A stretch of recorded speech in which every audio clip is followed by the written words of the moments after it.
Bueno, bienvenidos a esta capacitación en gestión documental. Esta capacitación se hace con el propósito de tener un referente objetivo para toda la formación en materia de gestión documental que se da dentro de la Universidad Autónoma de Manizales. El propósito fundamental es que durante los procesos de capacitación, inducción y reinducción se tengan los mismos referentes para lo que debe ser la organización de los archivos de las oficinas de la entidad. En este momento la entidad cuenta con las tablas de retención documental. Las tablas de retención documental son un instrumento que está sustentado en la Ley 594 del 2000, la Ley General de Archivos, y particularmente por el Acuerdo 039 y Acuerdo 042 del Archivo General de la Nación, que regula lo que se debe hacer en materia de gestión documental en las entidades públicas y en las privadas que cumplen función pública, como es el caso de la universidad. Las tablas de retención documental que se han elaborado para la universidad básicamente se hacen bajo una metodología que nos permite entender la correlación que hay entre los instrumentos administrativos como manuales de funciones, manuales de procesos y procedimientos, organigrama y demás actos administrativos y el quehacer funcional de la entidad. Esas tablas de retención documental tienen una estructura que está definida por secciones. Vamos a analizar un poco el formato para que sea un poco más comprensible. Es de anotar que esta metodología es totalmente transversal a lo que es la administración pública y privada, razón por la cual lo que aquí vamos a aprender nos va a seguir sirviendo durante toda nuestra práctica profesional. Si nosotros nos fijamos en el formato, vemos que en la parte superior tenemos un encabezado donde va la identificación del formato. En la parte izquierda está la imagen institucional y en la parte derecha, muy importante, está la identificación de código, fecha y versión dada por el sistema de gestión de calidad. Es importante que el usuario tenga en cuenta estos datos porque a raíz de la versión pues, podremos determinar lo que es la pertinencia y vigencia de esta versión. A continuación, en las convenciones encontramos algunas expresiones que se van a ver durante todo el análisis de la tabla de retención documental y es importante aprender a conocer porque igualmente dentro de lo que es la organización del archivo de gestión se debe tener en cuenta. Entonces, la primera de ellas es AG, que significa archivo de gestión. La segunda es AC, que significa archivo central. Recordemos que el archivo de gestión es el que tenemos en nuestra oficina. Son las 3 carpeticas, el gavetero, el archivador que tenemos allí de frecuente consulta. El archivo central o archivo intermedio es aquel donde nosotros, después de pasado un tiempo, según lo indican las mismas tablas, se debe enviar la información. El soporte puede ser físico o electrónico. Ya vamos a ver cuál es la ubicación de estas convenciones. Y finalmente, en disposición final, vamos a encontrar la S como selección, CT como conservación total, E como eliminación y D como digitalización. Ahora vámonos al cuerpo del formato. En la primera columna de la izquierda vamos a analizar el formato de izquierda a derecha. En la primera columna vamos a encontrar el código. Ese código siempre va a estar sustentado por 5 o 7 dígitos. Los 3 primeros dígitos siempre van a identificar la sección o dependencia a la cual pertenece la documentación. En este caso, como se observa en la parte de abajo, en la pestaña u hoja, se ve Secretaría General como 101. Para la Rectoría es el 100, para la Vicerrectoría Académica 200, etc. Es importante que cada usuario conozca claramente cuál es el código que le corresponde a la sección en la cual está ubicado. La cuarta y quinta o cuarto y quinto dígito corresponden al número de la serie documental. La serie documental es básicamente el tema principal que nos ocupa. Ese cuarto y quinto dígito generalmente va a estar acompañado por un nombre de serie documental. Vamos a ver un ejemplo donde se observa exactamente la serie documental. Vamos a analizar el formato de izquierda a derecha. En el primero de ellos vamos a encontrar el código. El código es básicamente la expresión numérica con la cual nosotros podemos identificar claramente lo que son las series y secciones documentales que conforman las tablas de retención documental. Inicialmente vamos a analizar lo que son las series documentales. Las series documentales son básicamente los temas principales que se encuentran dentro de la tabla de retención documental. Generalmente estos van a estar contenidos en el cuarto y quinto dígito y en el sexto y séptimo dígito. Me explico. El código 01 corresponde a acreditación de alta calidad, pero si nosotros nos encontramos con el código 0101 corresponde a acreditación institucional de la serie acreditación de alta calidad. Asimismo, en la serie número 02, por ejemplo, tenemos la subserie 0201 que corresponde a acuerdos de confidencialidad y uso de claves, que corresponde obviamente a la serie acuerdos, resultándonos como código archivístico el 0201, como podemos ver allí. Ahora vámonos al cuadro de clasificación. Se observan los listados de las secciones de la entidad. Este generalmente va a aparecer como los 3 primeros dígitos de la tabla de retención documental. Por ejemplo, los 3 primeros dígitos que aparecen en la tabla de retención documental de rectoría son el 100, 100, que corresponden obviamente al código de rectoría. El código 200 corresponde a la vicerrectoría administrativa y consecuentemente se va a ir desglosando, vamos de lo general a lo particular, se va a ir desglosando en decenas y unidades finalmente. La primera columna de izquierda a derecha es la columna código, que va a estar identificada generalmente por 5 o 7 dígitos. Estos 5 o 7 dígitos básicamente están basados en lo siguiente. Los 3 primeros dígitos van a corresponder siempre a lo que es la sección documental. ¿Qué es la sección documental? Es la dependencia, es la oficina a la cual pertenece la información. Entonces, por ejemplo, el código 100 corresponde a rectoría, el código 200 corresponde a la vicerrectoría académica, pero a su vez dentro de la vicerrectoría académica podemos encontrar algunas subsecciones. Ejemplo, el 210 corresponde a la subsección de unidades de soporte, que como ya dijimos corresponde a la vicerrectoría académica. Consecuentemente, es posible que empecemos a encontrar algunas subsecciones de segundo nivel. Por ejemplo, UAM virtual es el código 211, que a su vez se desprende de la unidad de soporte, que a su vez se desprende de la vicerrectoría académica. 212 unidad empresarial, 213 biblioteca, etc. Entonces así observamos que dentro de la tabla de retención documental siempre los 3 primeros dígitos van a corresponder a la sección o subsección correspondiente. Para el caso que estamos observando, este 101 corresponde a la Secretaría General.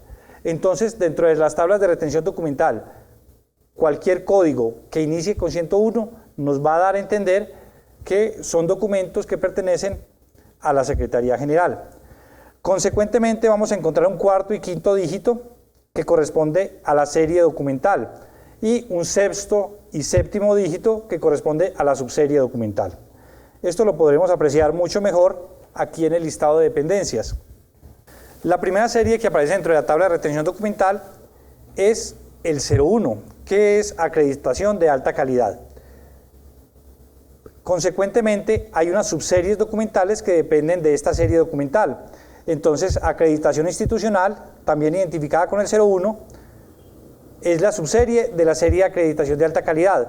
Entonces, si tuviésemos, por ejemplo, el 200 0101, estaríamos hablando de acreditación institucional, que pertenece a la serie acreditación de alta calidad y que corresponde a la vicerrectoría académica, solo para efectos del ejemplo.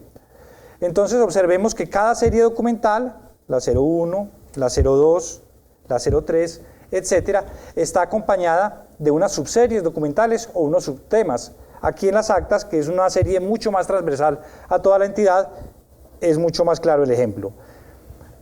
La serie 03 puede estar descompuesta en 0301, que son actas de notas finales, 0302, que son actas de Comité Nacional RCI, etc.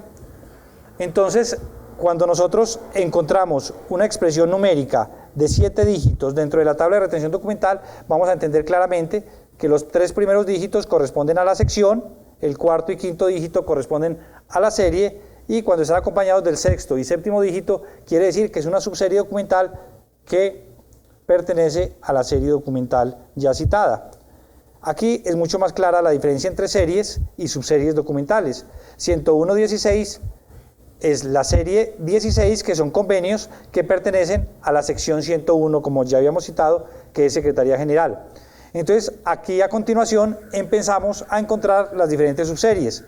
101.1601, que son convenios de asociación o cooperación por entidades públicas, que corresponde, esta es la subserie 01, que corresponde a la serie 16 de convenios, 101 de Secretaría General.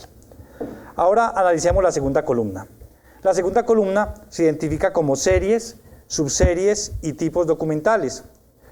Allí es donde nosotros vamos a encontrar las delimitaciones o categorías documentales, que son serie, como ya lo explicamos, acompañado siempre del recuadro en negrilla, subserie, que está acompañado del recuadro blanco, y tipos documentales, que son las clases de documentos que van incorporadas dentro de estos expedientes. Veamos, por ejemplo, aquí, en el código 101.0313, que corresponde a Secretaría General, actas y específicamente a las actas de Asamblea General de Corporados, como encontramos 3 tipos documentales o 3 clases de documentos que deben ir al interior del expediente, que son citaciones, actas y anexos. Básicamente, aquí están nuestras 3 categorías documentales. La primera, que son series, la segunda, que son subseries, y la tercera, que son tipos documentales. En la tercera columna encontramos algo que se llama código SGC, que es el código del Sistema de Gestión de Calidad. Esto quiere decir que nosotros podemos encontrar en algunas ocasiones un código que va a aparecer aquí, que va a identificar el procedimiento donde se encuentra inmerso esta serie documental. Esta serie está preestablecida, o estos datos están preestablecidos, por lo tanto no deben ser modificados por el usuario. En la cuarta y quinta columna aparece el soporte. El soporte es básicamente el medio en el cual está consignado la información, que puede ser físico, como ya lo veíamos en las convenciones, o electrónico. En este momento la universidad maneja la información en 2 soportes básicamente, físico y electrónico. Ustedes van a encontrar en algunas tablas de retención documental preconcebido lo que es el manejo físico o electrónico de estas series documentales. ¿Y cómo lo van a encontrar? Marcado con una X. De esta manera. En la sexta y séptima columna encuentran la retención. La retención hace referencia al tiempo que será conservada la información, bien sea en el archivo de gestión, AG, como ya habíamos visto, o AC para el archivo central. Estos números que aparecen bajo estas columnas expresan años. Entonces, si yo encuentro 2 en AG y 10 en AC, para los acuerdos de Asamblea General de Corporados, quiere decir que esta información será conservada 2 años en el archivo de gestión o archivo de oficina, y posteriormente, mediante transferencia documental, será llevada al archivo central. Hay que tener en cuenta a la hora de evaluar los tiempos de retención, que siempre los tiempos de retención se tendrán en cuenta a partir del último asiento o el último documento que fue llevado al expediente. Por ejemplo, si yo voy a evaluar el tiempo de conservación de un expediente de comprobantes de egreso que finalizó el 30 de marzo de 2014, los tiempos de retención se empezarán a contar exactamente durante, o a partir más bien, de ese 30 de marzo de 2014. Entonces los 2 años se cumplirían hasta el 30 de marzo de 2016, momento en el cual el expediente debe ser transferido. Obviamente las transferencias documentales estarán vinculadas o estarán condicionadas por el cronograma de transferencias que haya sido definido por los funcionarios de Archivo Central. Entonces, sería 2 años para el Archivo de Gestión, se conserva posteriormente 10 años más en el Archivo Central. En las columnas siguientes, que son de la 8 a la 11, tenemos la disposición final. La disposición final es lo que se debe hacer con la información una vez se cumplen los tiempos establecidos en las columnas de retención. Entonces vamos a tener 4 opciones siempre, que son S para selección. La selección es básicamente cuando yo voy a eliminar toda la información, pero voy a conservar algunas muestras que sean representativas.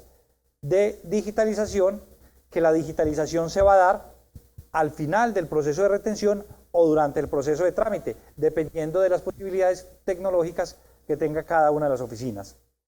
También vamos a encontrar lo que es CT como conservación total, documentos que nunca van a ser eliminados por ningún medio. Se va a conservar siempre el físico o el electrónico. Estos nunca serán eliminados. Y cuando la serie tenga la identificación de la E, quiere decir que una vez transcurran los tiempos de retención, esta serie documental o estos documentos deben ser eliminados. En la última columna encontramos el procedimiento, que es, digamos,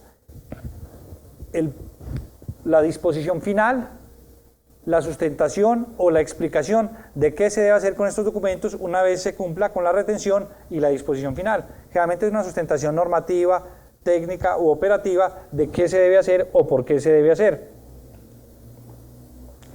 Bueno, es esto básicamente lo que nosotros debemos entender de la tabla de retención documental. Es importante que ustedes tengan esa tabla de retención documental a mano porque este va a ser el referente para poder organizar sus archivos de gestión.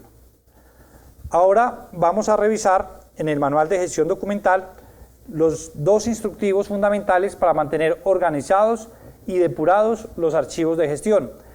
Estos 2 instructivos se encuentran a partir de la página 55 del manual de gestión documental. El manual de gestión documental es un instrumento de consulta que ustedes van a encontrar en la intranet de la entidad y que puede ser susceptible de modificaciones o actualizaciones. Es por eso también muy importante que tengamos en cuenta cuál es la vigencia y cuál es la pertinencia del instrumento dependiendo de la versión que estemos manejando. Entonces vamos a mirar primero este instructivo para la apertura, alimentación y organización de los expedientes de la Universidad Autónoma de Manizales. Aquí hay una sustentación, pero vamos a irnos directamente al paso a paso. Vamos a tratar de ilustrar ese paso a paso en el manual de gestión documental y en los instructivos, pues se encuentra muy específico, sin embargo ejemplificaremos tratando de ampliar cada uno de los conceptos. En el paso 1 nos piden que agrupemos los documentos que se gestionan en desarrollo del mismo expediente. Eso se llama clasificación. Nos piden es que separemos, dependiendo de las series documentales, la información. Esto se da sobre todo cuando tenemos que acumular información. La idea es que sistemáticamente la información que llega a la oficina vaya siendo clasificada y llevado a los expedientes que corresponden.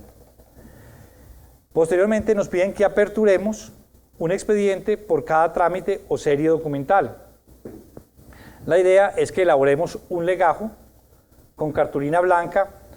Generalmente esta va a ser dada por la oficina de archivo porque ya tenemos unos modelos prediseñados para que sea mucho más ágil el proceso. Entonces vamos a ver a continuación cómo se arma esa carátula de legajo o esa carpeta. Entonces lo primero que debemos saber es que se debe hacer con el modelo prediseñado por la entidad. Es un modelo como este. Este modelo es entregado por la Oficina de Archivo Central, donde se puede identificar claramente las series y subseries documentales y demás información relevante. Vamos a mirar cómo se hace. Inicialmente, yo voy a perforar estas hojas que son tamaño oficio. Para la perforación siempre debo procurar una hoja guía de perforación. Las hojas guías de perforación sustituyen el viejo hábito de doblar y quebrar las hojas que vamos a archivar. Esta práctica no es muy sana porque algunos de los documentos que nosotros debemos conservar pues van a ser conservados durante 20, 30, 50 y muchos más años en la entidad y estos pliegues tienden a volverse una quebradura. Entonces la idea es que tengamos una cartulina o una hoja tamaño carta donde nosotros podamos tener identificado cuál es el sitio de perforación. Entonces lo vamos a hacer de la siguiente manera. Primero igualo la hoja guía de perforación y busco a 16.5 centímetros la guía que me permite perforar hojas tamaño oficio. De esta manera. Ubico la guía y perforo. Si yo lo que quisiera es perforar una hoja tamaño carta, debo hacerlo igualando en la parte superior y perforando una guía que debo encontrar a 14 centímetros. Entonces utilizo esta guía y así esta hojita me va a quedar correctamente perforada para que quede alineada en la parte superior. Recuerden, 14 centímetros para perforar hojas tamaño carta y 16.5 centímetros, que es la mitad de la hoja oficio, para perforar hojas de este tamaño, oficio. De esta manera vamos a tener expedientes que son totalmente homogéneos en su perforado y sobre todo en el archivado en la parte superior. Entonces ya tenemos la carátula y la contracarátula. Además de las dos carátulas, nosotros necesitamos utilizar un gancho legajador plástico que también lo provee la entidad y lo vamos a ubicar hacia abajo, un poco diferente a como se ha hecho tradicionalmente, porque cuando yo armo estos expedientes utilizando el gancho legajador hacia abajo, obviamente sello el expediente por la contracarátula y no por la carátula como lo hacía, como ya dije, tradicionalmente. De esta manera, siempre al abrir el expediente, la primera hoja que voy a encontrar es probablemente la más antigua o la que dio inicio al proceso. Por ejemplo, si este fuese un expediente de comprobantes de egreso, aquí encontraría el comprobante de egreso número 1, detrás de él el número 2, 3, 4, etc. Cuando yo necesito hacer la inserción de un nuevo documento, simplemente retiro el gancho legajador plástico, retiro la contracarátula e incorporo el documento que está previamente perforado boca abajo. Y así, siempre, como ya dije, el documento más antiguo se va a encontrar al inicio y el documento más reciente se va a encontrar al final del expediente, de la misma manera que se encuentra la historia dentro de un libro. Al inicio los antecedentes y al final las conclusiones. O sea que nuestro expediente se va a ver así finalmente. Siempre la primera hoja que debe acompañar un expediente es esta que estamos viendo aquí, la hoja de control.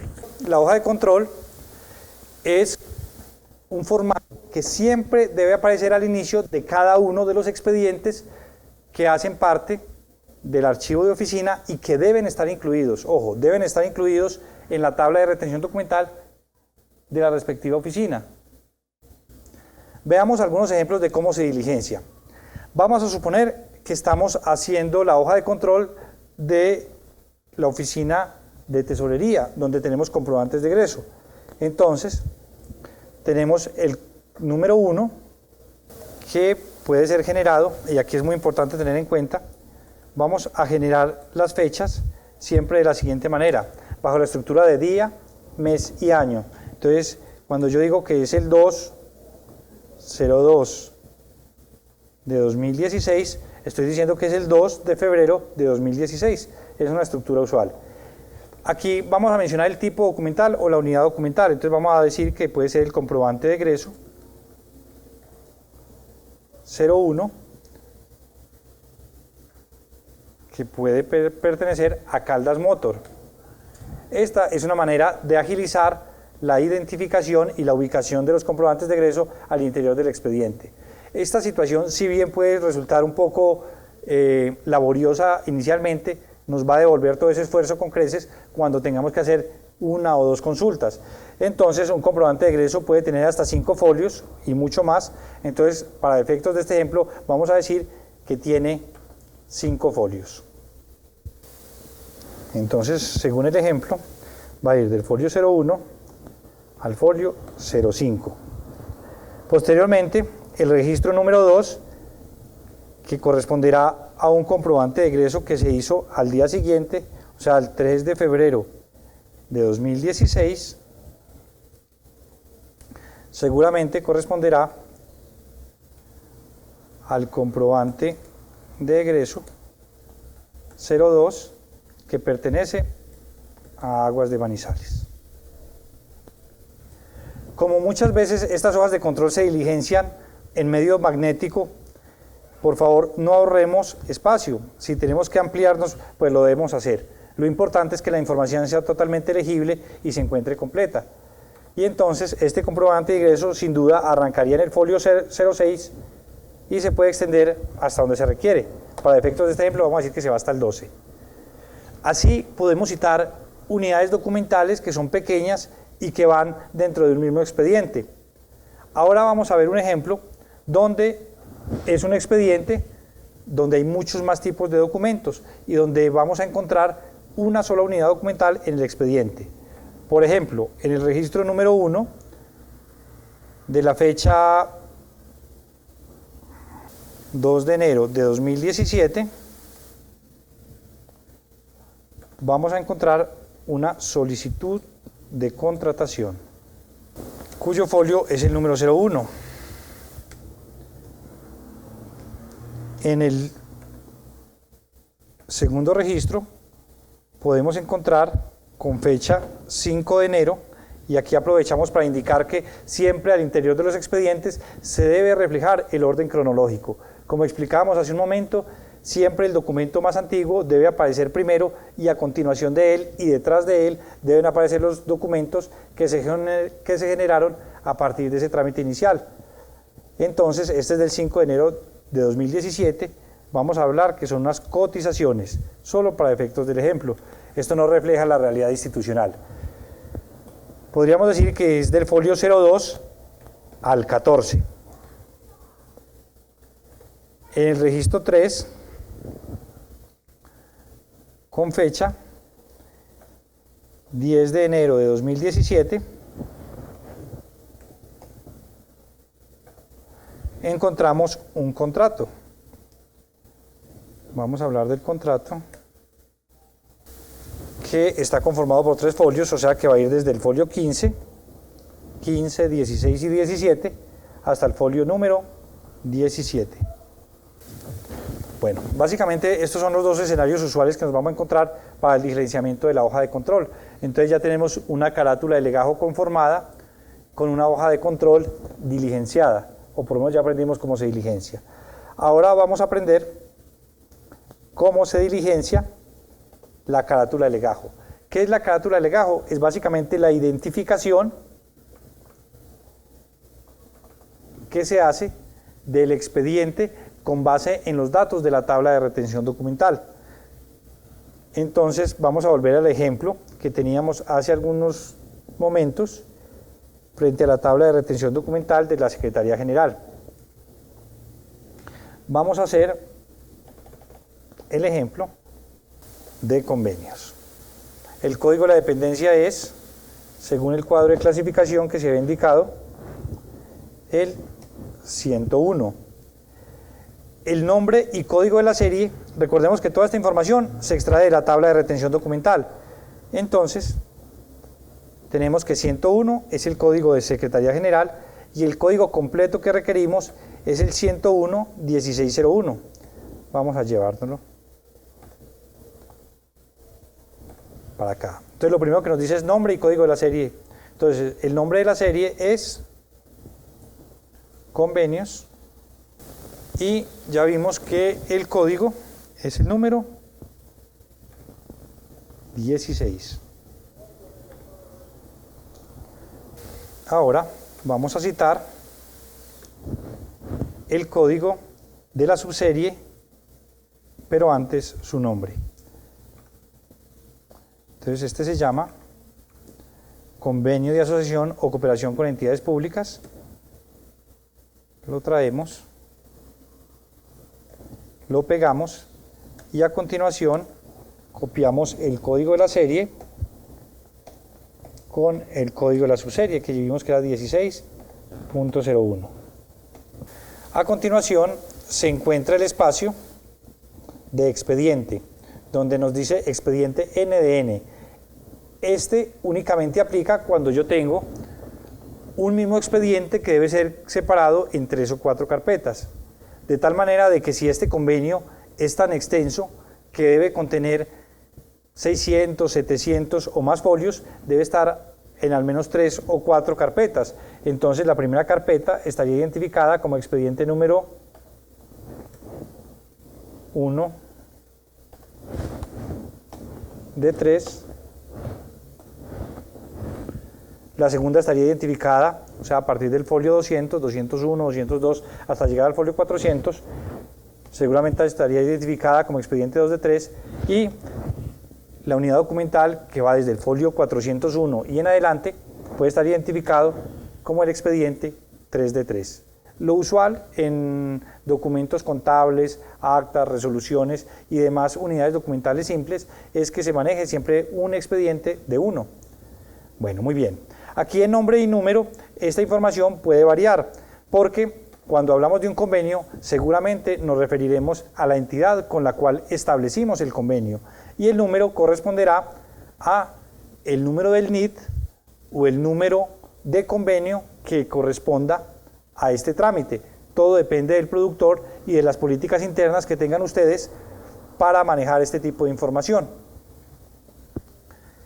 Las fechas extremas corresponden a la fecha extrema inicial, que siempre la fecha extrema inicial va a estar dada para el documento más antiguo o al que dio origen al trámite, y la fecha extrema final para el documento más reciente o con el que se cerró el documento o el expediente. Este siempre se va a expresar como ya vimos. Es bastante prudente que estas fechas extremas, sobre todo la final, se exprese solo hasta el final del expediente, porque de lo contrario corremos el riesgo de equivocarnos, porque es difícil prever en qué momento se cerrará un trámite o expediente correspondiente. Igual sucede con el número de folios. En el ejemplo anterior veíamos que lo más conveniente es que los expedientes o cada carpeta más bien posea un máximo de 200 folios. Este número puede fluctuar ligeramente. Por ejemplo, si yo sé que voy en el folio 195 y debo incorporar un documento que tiene 20 folios, pues es conveniente dejarlo hasta 195 y no extenderse demasiado. Entonces lo prudente es que siempre manejemos un promedio de 200 folios, pudiendo fluctuar. Ahí el criterio de quien está archivando se hace muy importante. Como ya dijimos, el dato del número de folios se debe consignar solo cuando el expediente ha finalizado en su trámite. El resto del componente de la carátula de legajo, como signatura topográfica, pues será diligenciado por el funcionario de la razón por la cual no será incluida en esta capacitación. Volvamos ahora al manual de gestión documental. Ya hemos aprendido cómo se diligencia la carátula de legajo, cómo se estructura el expediente y cómo se lleva la hoja de control. Ahora, volvamos al expediente. Recuerden, por favor, en el paso 3, que se indica que siempre los expedientes deberán estar organizados cronológicamente, donde el documento más antiguo irá al inicio y progresivamente se irán archivando los documentos para que quede en orden cronológico. En el paso 4 nos sugieren que verifiquemos la coherencia de la información. Es bastante frecuente que mucha de la información que llega allí pues no corresponda de manera directa al trámite, por lo tanto pues no se deben archivar documentos que sean información de vigencia temporal, borradores u otro tipo de información que no corresponde a información consolidada. Se deben eliminar los documentos sin valor, copias, documentos en blanco, etc. En el paso 6 nos indican cómo se debe hacer la perforación. Hace un momento nosotros veíamos que la perforación siempre se va a hacer sobre la parte superior del expediente, también en la parte izquierda, utilizando la hoja de control. Hoja tamaño carta, 14 centímetros a partir del borde superior, y hoja oficio, 16.5 centímetros o centrada, para que sea totalmente homogéneo. En el paso 7 se identifica se enuncia la identificación que ya acabamos de ver en la carátula de legajo, donde se cita el nombre de la sección o dependencia, el nombre de la subsección si fuese el caso, y los diferentes códigos de serie, subserie documental, número de expediente, fechas extremas, etc. Este es el formato. Recordemos que este formato está en el manual de gestión documental, pero también se provee desde lo que es la oficina de archivo central, el diligenciamiento de la hoja de control, y finalmente, como ya en este punto tenemos expedientes correctamente estructurados, alimentados e identificados, procedemos a revisar lo que es la ubicación dentro de los archivadores. Esto es relativo porque nosotros dentro de las instalaciones de la universidad contamos con diferentes clases de mobiliario. En este caso estamos viendo gaveteros, que son bastante usuales. Siempre la identificación se va a hacer de manera alfanumérica. ¿De qué manera? Vamos a hacerlo de esta manera. Archivador 1, archivador 2, 3, 4, dependiendo del número de archivadores que tengamos dentro de la misma oficina, pero siempre vamos a arrancar en un punto de la oficina y vamos a avanzar hacia el lado derecho. Entonces, el primer archivador que nos encontremos va a ser el archivador 1, por lo tanto, el código para este siempre va a iniciar como A1. Y las gavetas se les asigna número progresivamente de arriba hacia abajo. Archivísticamente, la disposición siempre se va a dar de arriba hacia abajo y de izquierda a derecha. Entonces, aquí tenemos archivador 1, gaveta 1, el que queda hacia abajo, o el segundo de arriba hacia abajo, es archivador 1, gaveta 2, el tercero archivador 1, gaveta 3, etcétera, etcétera. Esa es la identificación que debemos dar. Al interior de las gavetas vamos a encontrar otro tipo de identificación que se da para las series y subseries documentales. En este momento estamos observando algo que se llama separador. Estos separadores se construyen con cartulina y siempre van a anteceder los expedientes de la serie documental. Por ejemplo, aquí estamos viendo de la serie 01 actas, el separador para la serie documental, y a continuación vamos a encontrar, por ejemplo, el 0101 para las actas de junta directiva. Entonces voy a hacer un separador para actas y a continuación voy a encontrar las actas de junta directiva o el separador para actas de junta directiva. Y a partir de allí pueden aparecer los diferentes expedientes de junta directiva, que serán 2012, 2013, 2014, etcétera, dependiendo de los años que consigne la tabla de retención documental. Entonces el orden será de adelante hacia atrás, encontrando primero separador de serie, después separador de subserie y finalmente los expedientes que corresponden. Y ya allí podremos ubicar físicamente los expedientes que conforman cada una de las series documentales. En algunos casos es normal encontrar muchos separadores, como se ve aquí. Aquí tenemos el separador de actas y a continuación el de la subserie actas de reunión X. Posteriormente encontraremos el separador para informes y el separador para informes de gestión, etc. Allí implícitos deben estar los expedientes que deben estar ubicados a continuación de esos separadores. Finalmente, una vez se tiene ubicada la información, se debe hacer el inventario documental. El formato único de inventario documental también es un mandato de la Ley 594 del 2000, el artículo número 026 y el acuerdo 038 de 2002 del Archivo General de la Nación. Este formato de inventario documental se debe dar por varias razones. El primero de ellos es porque se va a hacer una transferencia de cargo o una entrega de cargo cuando alguien es ascendido o es trasladado hacia otra oficina, pues así como debe entregar los diferentes activos que corresponden a la oficina, como son los computadores, las sillas, etcétera, pues también debe hacer entrega de los activos de información, como lo es los expedientes o como lo son los expedientes que se han tramitado durante las vigencias en que este funcionario ha estado allí. Entonces miremos que este formato es bastante sencillo. Inicialmente tiene la identificación, tiene la imagen corporativa, Universidad Autónoma de Manizales, después indica el proceso al cual pertenece y finalmente se cita el formato único de inventario documental, que es el nombre. Aquí tenemos la unidad administrativa o la oficina productora, ¿sí? Podríamos mencionar entonces aquí, por ejemplo, la vicerrectoría administrativa como unidad administrativa, coincidencialmente, y podemos ver también a continuación como oficina productora, por ejemplo, la biblioteca, para efectos de este ejemplo. Entonces, observen ustedes que durante toda la metodología siempre vamos de lo general a lo particular.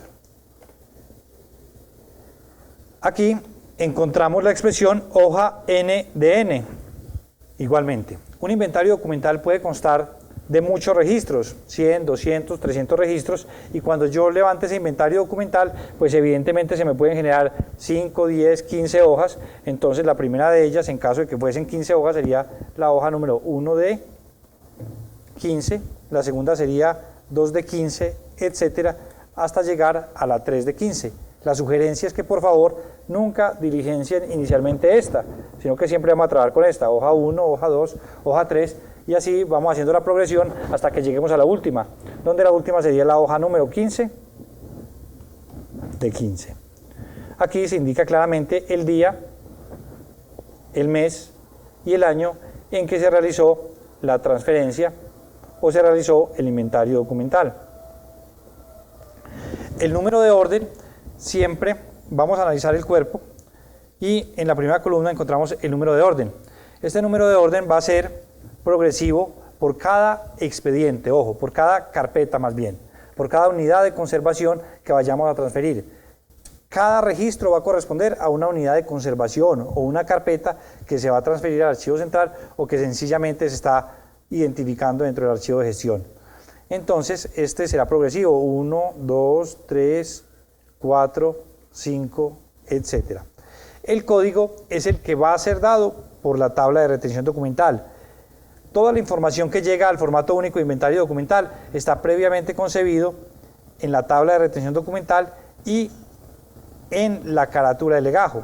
Entonces, para efectos del ejemplo que hemos venido manejando, el código de la dependencia es 101 y el código de la serie es 16 y de la subserie es 1601.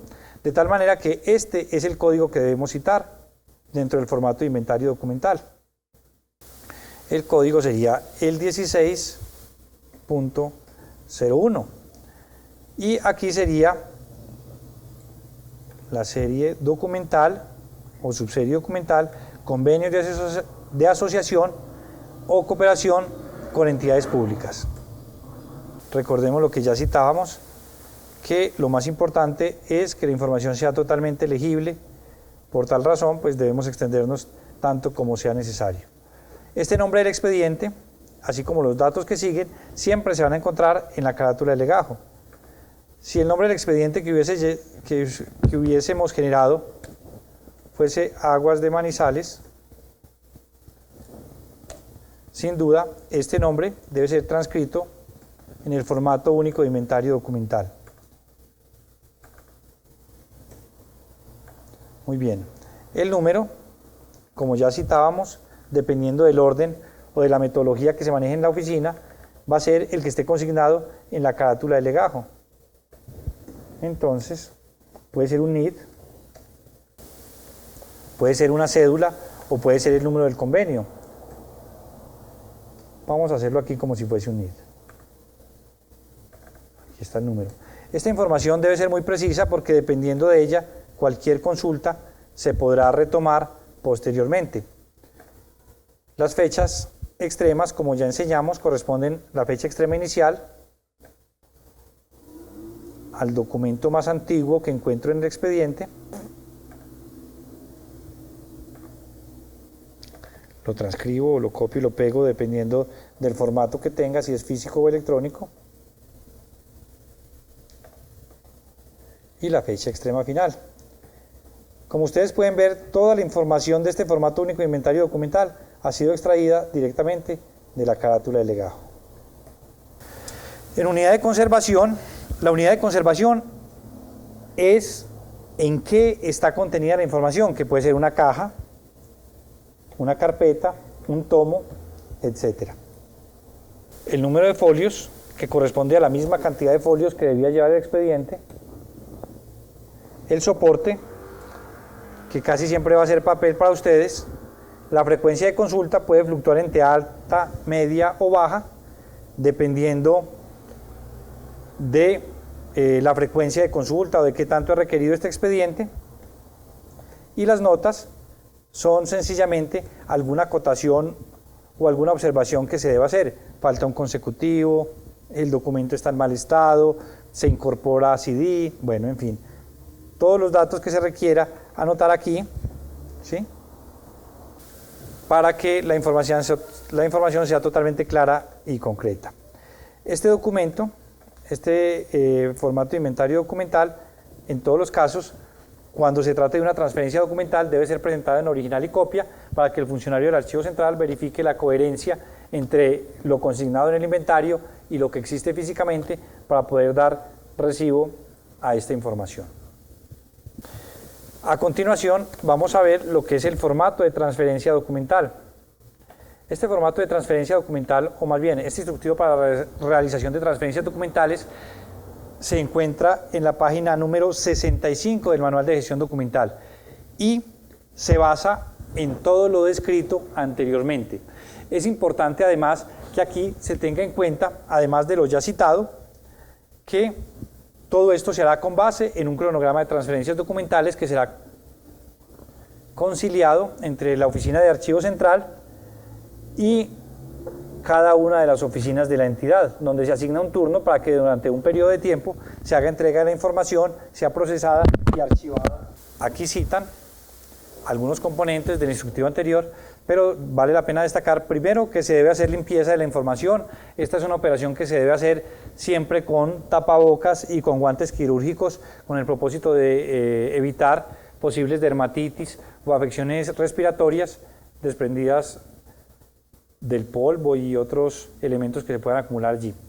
Es importante que se eliminen todo el material metálico. Sabemos que cuando nosotros estamos tramitando algunos expedientes es normal colocarles clips o ganchos de cocedora. Estos elementos, como ya hemos hecho la foliación y como ya tenemos hoja de control, estos elementos pueden ser eliminados. Se retiran con sumo cuidado evitando algún tipo de accidente. Se eliminan copias que hubiesen sido insertadas allí y se procede a la foliación. La foliación es una operación que se realiza en dos posibles momentos. El primero de ellos es durante el proceso de trámite. El riesgo allí es que algunas veces algunos documentos se traspapelan, se rezagan en el trámite y cuando llegan están fuera de lugar. En otros casos se puede hacer la foliación como punto máximo de espera cuando se va a hacer la transferencia documental. La foliación es un proceso sumamente sencillo que consiste en la asignación progresiva de de números, iniciando por el documento más antiguo y ascendiendo con los documentos más recientes, de tal manera que el documento que da inicio al trámite es el documento o el folio 01 y el que da a continuación folio 02, 03, 04, etc. Vamos a ver algunas recomendaciones que nos hacen para la foliación. El primero es utilizar lápiz de mina negra y blanda HB o B. Numerar de manera consecutiva, empezando por el documento más antiguo y así sucesivamente. Escribir el número en la esquina superior derecha de la primera cara del folio en la zona donde no exista texto. Esto con el propósito pues, de que no se afecte el contenido de la hoja. Es importante que no se utilicen suplementos como A, B, C, bis o punto 1, punto 2, porque eso altera la confiabilidad de la foliación. Cuando se cometa algún tipo de error es preferible hacer refoliación, que consiste en anular el registro con una línea oblicua sobre el número y a continuación colocar el número que realmente corresponde. Es importante en los casos de documentos que tienen información por ambas caras que se utilice el suplemento V. Aquí en el punto E podemos ver que si encontramos el folio 12, en la parte posterior o parte versa se debe colocar 12V. Si tenemos el folio 13, por la parte de atrás irá el 13V, 14, 14V, etc. Esto se hace con el propósito de que en un futuro, si el expediente va a ser digitalizado, se pueda identificar claramente a quién pertenece la imagen. Nos piden también que se debe escribir con un trazo fuerte y firme, pero sin ir a dañar la información. También hay que tener en cuenta que no se deben foliar las pastas ni las hojas en blanco. Los planos, mapas, dibujos, etcétera, que se encuentren tendrán el número de folio consecutivo que le corresponde aun cuando estén plegados o estén ausentes. En su lugar se pueden colocar algo que se llaman testigos o referencias cruzadas, donde yo indico en este punto debe ir un plano o debe ir un CD que se encuentra ubicado y se especifica claramente cuál debe ser esa ubicación. Se debe tener en cuenta que algunos anexos como folletos, boletines, periódicos y revistas siempre se enumerarán como si fuesen un solo folio. Igualmente, cuando tengamos varios documentos que se encuentran adheridos a una hoja, estos contarán como un solo folio. Como podemos ver, las condiciones para el foliado son muy diversas, dependiendo de los temas o dependiendo más bien de los casos que nos vayamos encontrando al interior del expediente. Las fotografías, cuando se encuentran sueltas, se pueden foliar por la parte posterior utilizando lápiz de mina negra. Pero si lo que pasa es que lo encontramos en un sobre, pues lo que podemos hacer es incluirlos dentro de ese sobre y contarlos como un solo folio. Bueno, es importante que ustedes a la hora de hacer la transferencia documental cuenten con estos instructivos con el propósito de hacer referencia y recordar los diferentes aspectos que tienen que ver con la foliación, organización y transferencia de documentos. Aquí citan que en caso de expedientes que cuenten con más de un folio, con más de un expediente o unidad de conservación, pues la primera carpeta debe ir del folio 1 al 200, la carpeta 2 debe ir desde el 201 al 400, etcétera, teniendo en cuenta, como ya habíamos dicho, con cierto criterio, el no cortar unidades documentales. Y finalmente, se diligencia el formato único de inventario documental en los términos que ya citábamos. Hasta aquí hemos visto algunos aspectos de carácter general y particular en lo que tiene que ver con la organización de archivos de gestión, inventario documental y transferencias al archivo central.